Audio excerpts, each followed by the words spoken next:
Hello everyone, my name is Rajnikant and today we have Mr. Gaurav Gupta with us. He is the CEO of Indus Capital. So आज हम लोग कुछ stock market के related बात करने वाले हैं. So Gaurav, thank you for coming for this podcast. My pleasure. So मेरा पहला प्रश्न ये है कि आजकल stock market investing specially post covid बहुत पॉपुलर हो चुका है. So is this really important? आपकी क्या राय है इसके बारे में?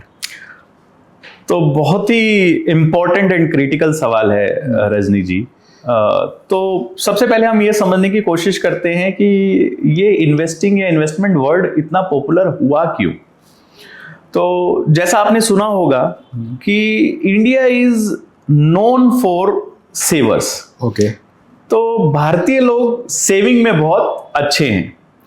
वो क्यों हुआ है कि अगर आप अपना ही एग्जाम्पल लें या मेरा एग्जाम्पल लें तो हमारे जो पिताजी हैं उनके पिताजी यानी कि हमने परदादाजी के टाइम से या उनसे पहले के टाइम से देखा आया है कि हमारे जब परदादाजी कमाते थे तो घर में जो उनके ऊपर डिपेंड लोग थे वो 9 लोग थे और 10 लोगों में से सिर्फ वो एक अकेले कमाने वाले थे एंड 9 लोग उनके ऊपर डिपेंड हुआ करते थे.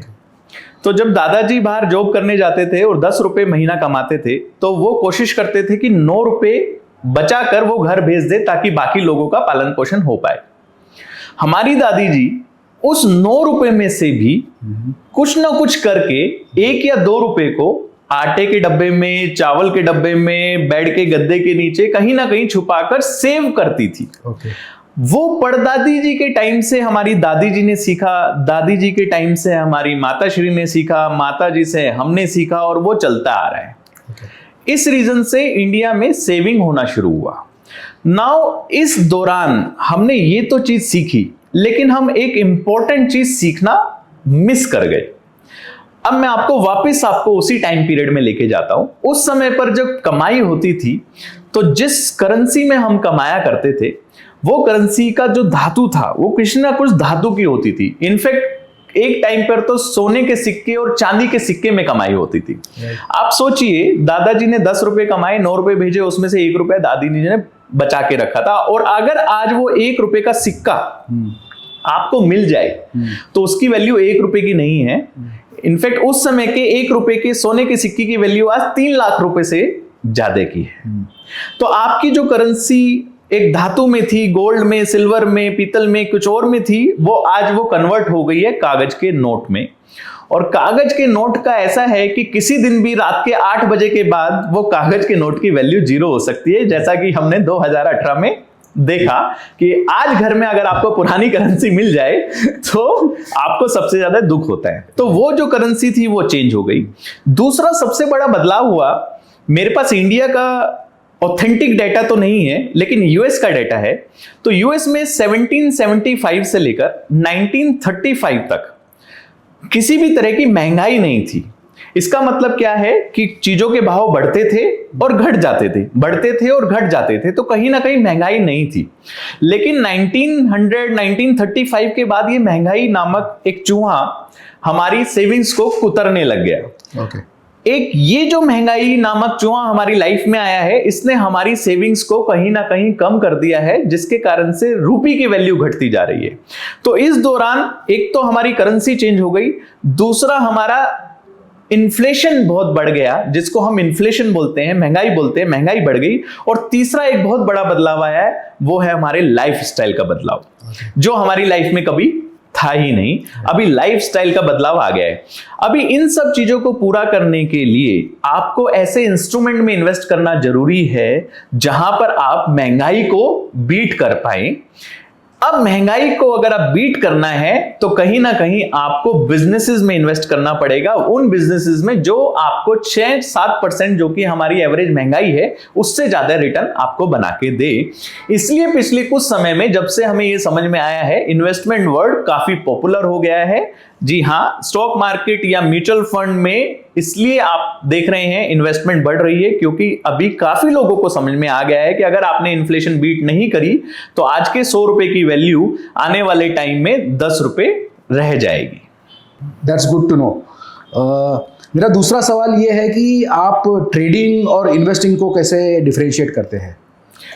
ओके, तो ये भी बहुत अच्छा सवाल है। अब जैसे ही हमने पहला देखा कि इन्वेस्टमेंट क्यों जरूरी है, और जब हम स्टॉक मार्केट की या म्यूचुअल फंड की बात करते हैं तो कहीं ना कहीं स्टॉक मार्केट का नाम सुनते ही हम ट्रेडिंग की साइड आकर्षित हो जाते हैं। तो देखिए, मैं इसमें वर्ल्ड के सबसे रिनोन्ड ट्रेडर का और वर्ल्ड के सबसे रिनोन्ड इन्वेस्टर का एग्जांपल लेना चाहूंगा। ओके। तो वर्ल्ड के जो रिनोन्ड और बहुत फेमस ट्रेडर थे, उनका नाम था मिस्टर जैसे Livermore. And I am sure investor का नाम तो आप सब जानते ही होंगे, जो लॉन्ग टर्म इन्वेस्टिंग में विश्वास रखते हैं, वो है वॉरेन बफेट जी। तो वॉरेन बफेट जी ने इतने समय से बाय एंड होल्ड का स्ट्रेटेजी रखा और बहुत कम पोर्टफोलियो को मूवमेंट करी, whereas Jesse Livermore was very famous for his short positioning. And उनके इतने बड़े बड़े किस्से हैं कि उन्होंने बहुत बड़ा बड़ा शॉर्ट पोजीशनिंग किया और उसमें वो सक्सेसफुल भी रहे। जैसा कि उन्होंने 1906 में सैन फ्रांसिस्को में जब अर्थक्वेक आया, उससे पहले अपना शॉर्ट पोजीशन किया था, जो कि बहुत बड़ा बेनिफिशियल उनके लिए रहा। दूसरा उनका सबसे बड़ा फेमस शॉर्ट पोजीशन था जब वॉल स्ट्रीट में 1929 में क्रैश आया था। उन्होंने उससे पहले ही शॉर्ट पोजीशन ले लिया था। वो इतने strong technical and knowledgeable person थे कि वो क्रैश आने से पहले ही शॉर्ट पोजीशन ले लेते थे। At the end of the day उनको सुइसाइड करना पड़ा विद ए गन। ऐसा क्यों? क्योंकि कहीं ना कहीं जब उनकी पोजीशन सब अच्छी गई, उनके कॉल सब अच्छे गए, that has enhanced the confidence, and because of that उन्होंने लेवरेज लिया एंड उनको बहुत भारी नुकसान हुआ। इतना भारी नुकसान हुआ कि वो उसकी भरपाई नहीं कर पाए और फाइनली उन्होंने सुइसाइड किया। वेयर एज जिनकी स्पीड थोड़ी कम थी, जो कि मिस्टर वॉरेन बफेट थे, he is a successful investor. इन्होंने इस टाइम पीरियड में 1965 से लेकर 2014 तक लगातार लगभग 21% का CAGR बनाया। तो I think both of them are great in their own field. तो now you can decide whether you should do trading और इन्वेस्टिंग। ओके, मेरा अगला सवाल यह है कि आपका डाइवर्सिफिकेशन के बारे में क्या व्यूज है? डाइवर्सिफिकेशन से अगर मैं सिंपल मतलब समझाने की कोशिश करूं तो diversification is just like your food plate. जो आपकी थाली रहती है खाने की, उसमें कुछ पोर्शन दाल रहता है, कुछ पोर्शन राइस रहते हैं, चपाती रहती है, अचार रहता है, डेजर्ट रहते हैं। अब मैं अगर आपसे पूछूं कि अचार की जगह रोटी हो जाए और रोटी की जगह अचार हो जाए, तो कहीं ना कहीं आपका डाइजेशन खराब हो जाएगा, क्योंकि रोटी का पोर्शन बहुत कम हो जाएगा और अचार का पोर्शन बहुत बढ़ जाएगा। Right. तो जितना रोटी का पोर्शन है उतना रोटी का पोर्शन ही रहना चाहिए। तो this is a balance diet. जैसे अपनी हेल्थ के लिए बैलेंस डाइट की जरूरत है, वैसे ही अपने पोर्टफोलियो के लिए डाइवर्सिफिकेशन की जरूरत है। अब इसको मैं दूसरे एग्जाम्पल से समझाने की कोशिश करता हूं। जनरली हम लोगों के पास दो एसेट क्लास में बहुत हैवी रहते हैं। पहला, या तो हमारे घर में गोल्ड बहुत ज्यादा होता है, या लगभग रियल एस्टेट में तो हमारा बहुत बड़ा इन्वेस्टमेंट होता है। तो real estate is also very good for investment, gold is also very good for investment, लेकिन बैलेंस थाली रखने के लिए आपको रोटी को रोटी का पोर्शन देना चाहिए और दाल को दाल का पोर्शन देना चाहिए। अब मैं इसको एक एग्जांपल के तौर पे समझाने की कोशिश करता हूं। हमने इस चीज को समझने के लिए एक प्रैक्टिकल सर्वे किया, जहां पर हमारे ही एक क्लाइंट हैं जो पुणे की बेस्ट लोकेशन पे रहते हैं। ओके। एंड हमने वो बेस्ट लोकेशन कैसे आइडेंटिफाई करी कि पुणे में पिछले 15 सालों में पुणे की किस लोकेशन में सबसे ज्यादा प्रॉपर्टी के प्राइसेस बढ़े हैं, फ्लैट्स के प्राइसेस बढ़े हैं। तो काफी रिसर्च करने के बाद हमें लगा कि काफी हद तक बानेर की साइड, औंध की साइड काफी प्राइसेस बढ़े हैं। तो हमारे ही एक इन्वेस्टर औंध में रहते हैं, बावधान एरिया में रहते हैं। तो हमने उनको कॉल किया और वहां के पुराने प्राइसेस को चेक किया। तो अब मैं वो आपको एग्जाम्पल के तौर पे समझाने की कोशिश करता हूं। उन्होंने 2009 में 2 BHK का फ्लैट लिया था बावधान एरिया में। ओके। उसका प्राइस था 35 लाख रुपीस। ओके। नाउ अगर वही 35 लाख रुपीस 2009 में कोई म्यूचुअल फंड में इन्वेस्टमेंट करता, तो आज कितने का और किस तरीके का एक्सपीरियंस दोनों इन्वेस्टर्स को रहा है, वो समझने की कोशिश करते हैं। जब 35 लाख रुपए का फ्लैट लिया, हमने ये माना कि पहले दिन से उन्होंने वो फ्लैट रेंट पे दे दिया, बिकॉज उनकी किस्मत बहुत अच्छी है। ओके। और जिस दिन उन्होंने रेंट दिया, उससे लेकर अब तक उनका कभी भी फ्लैट खाली नहीं रहा। लगातार जिन्होंने रेंट पे रहे हैं वो ही लगातार रहते रहे। ओके। उस समय पर रेंट था 10,000 रुपए महीना। हमने म्यूचुअल फंड में 10,000 रुपए का SWP कर दिया। यस, आप म्यूचुअल फंड को भी रेंट की तरह यूज कर सकते हैं। आप म्यूचुअल फंड में SWP लगाकर यानी कि सिस्टमेटिक विड्रॉल प्लान लगाकर हर महीने एक रेंटल इनकम या एक इनकम ले सकते हैं म्यूचुअल फंड से। तो हमने एग्जांपल लिया कि उधर रेंट 10,000 रुपए का आ रहा है, इधर क्लाइंट ने SWP 10,000 रुपए महीने का लगाया और हर साल उनको 10% का इंक्रीमेंट भी मिला। जैसा कि मैंने बताया वो क्लाइंट की किस्मत बहुत अच्छी है, तो हर साल आज तक लगातार 15 साल में हर साल 10% का रेंटल इंक्रीमेंट हुआ। तो आज 15 साल के बाद उनको फ्लैट से टोटल रेंट आ गया 37 लाख रुपीस। और इधर क्योंकि म्यूचुअल फंड में भी उन्होंने फिक्स 10,000 रुपीस का SWP लगाया था, तो म्यूचुअल फंड में भी उनको 37 लाख रुपए का पे आउट आ गया। 35 लाख रुपए का फ्लैट लिया था और 37 लाख रुपीस उनको वापस आ गए। म्यूचुअल फंड में भी 35 लाख रुपीस लगाए थे और उनको 37 लाख रुपीस आ गए। चलिए अब समझने की कोशिश करते हैं कि आज का फ्लैट का वैल्यू और म्यूचुअल फंड में कॉर्पस कितना है।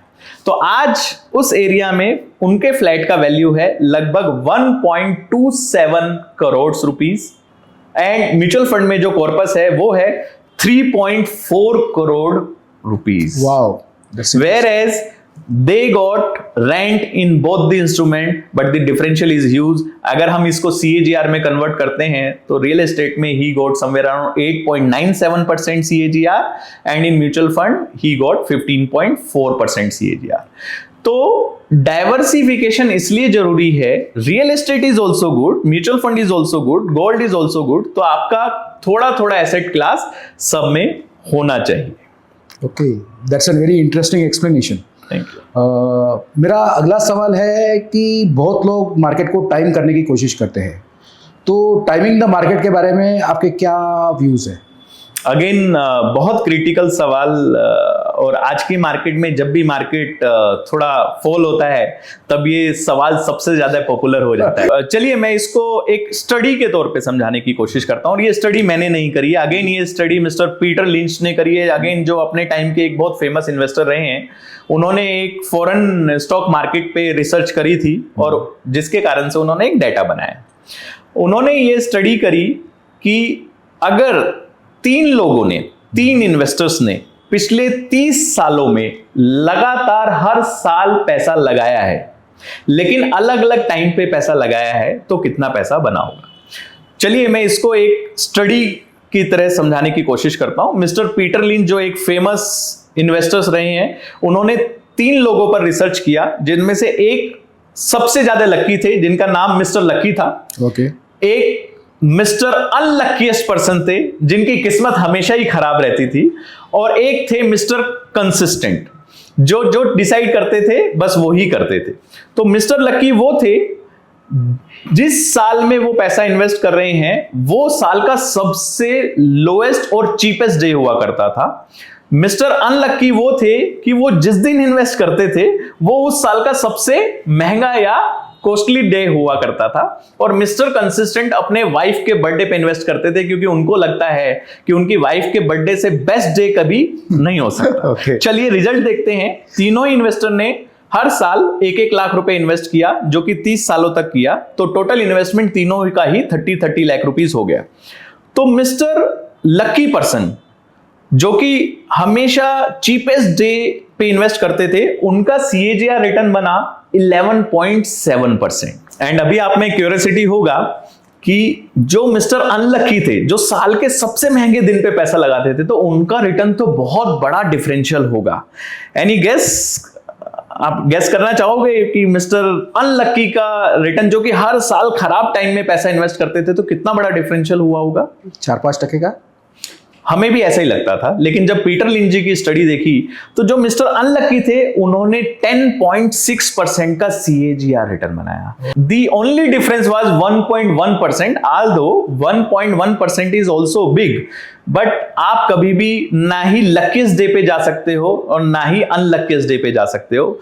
मुझे लगता है वाइफ के बर्थडे पे इन्वेस्ट करना is the most luckiest day. तो मिस्टर कंसिस्टेंट जी का रिटर्न जो बना वो बना 11% का। Yes, he has earned only 0.6% lesser than the most luckiest person available in the world. तो मुझे लगता है कि हर समय अच्छा है, सिर्फ आपका टाइम होराइजन चेंज हो जाता है। कई बार आप बहुत एक्सपेंसिव मार्केट में एंटर करते हो तो प्रोबेबली आपको 5 साल की जगह रिटर्न कमाने में 7 साल लगते हैं, लेकिन at the end of the day आपको रिटर्न बन जाता है। दूसरा मैं आपको एग्जांपल देना चाहूंगा। कई बार इन्वेस्टर को लगता है कि इस समय पर हमें प्रॉफिट बुक कर लेना चाहिए, या आज से 6 महीने पहले हमें प्रॉफिट बुक कर लेना चाहिए था। तो अभी एक एग्जांपल के तौर पे ही हम इसको समझ सकते हैं। सपोज करिए किसी इन्वेस्टर ने 1 मार्च 2017 को इन्वेस्ट किया होता। उस समय पर जो सेंसेक्स का लेवल था वो लगभग 29,600 के आसपास था। अगर उन्होंने 1 मार्च 2022 तक इन्वेस्टेड रहते बिना कुछ चेंज करे, तो उनका रिटर्न बनता 15% CAGR। तो कैसा लग रहा है आपको 5 साल में 15% का रिटर्न बनाकर? बहुत अच्छा है। अब इस अच्छे के पीछे की मैं रियल स्टोरी बताने की कोशिश करता हूं। देखिए, जब आज हम बात करते हैं कि 5 साल में कितना रिटर्न बना तो सुन के अच्छा लगता है, लेकिन वो 5 साल की जर्नी कैसे रही वो हो सकता है बहुत डिफिकल्ट रही हो। चलिए आपकी जर्नी शुरू करते हैं। तो जब आपने इन्वेस्टमेंट करी 2017 में, उसके 3 सालों के बाद, लगभग 2 साल 9 महीने के बाद का जो सेंसेक्स का लेवल था उसके अकॉर्डिंग आपका रिटर्न बना 13% का। तो लगभग 2 साल 9 महीने के बाद का जो आपका रिटर्न था वो 13% था। और ये सुनकर आप सरप्राइज हो जाएंगे कि जस्ट आपने अगर 2 महीने और इन्वेस्टेड रहते तो वही रिटर्न जो 13% का था वो आपका 0 हो गया। यानी कि अगर आपने मार्च 2017 में इन्वेस्ट किया होता और आप मार्च 2020 तक इन्वेस्टेड रहते, जो कि कोविड का समय था, तो जितना आपने 13% का रिटर्न बनाया था वो रिटर्न 0 हो गया। ओके।